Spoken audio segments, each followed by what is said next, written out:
وہ امام غزالی نے لکھا اس کو، وہ کہتے ہیں کوئی اللہ والے تھے تو انتقال کر گئے، کسی مرید کو خواب میں ملے، انہوں نے کہا جناب بڑی عبادتیں کی، بڑی ریاضتیں کی، رات میں قرآن کریم ختم کیا کرتے تھے، صبح کو روزہ رکھتے تھے،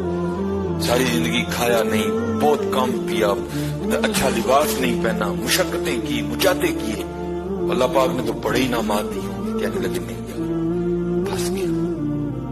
یا حضور بڑے انعامات دیے ہوں گے، کہنے لگے نہیں یار پھنس گیا، یا حضور کیا ہوا؟ اب فرماتے میں ایک دن بیٹھا ہوا تھا تو بے موسم کی بارش برس پڑی، ایویں بارش شروع ہو گئی، تو میری زبان سے نکل گیا بھائی یہ کس موسم کی بارش ہے؟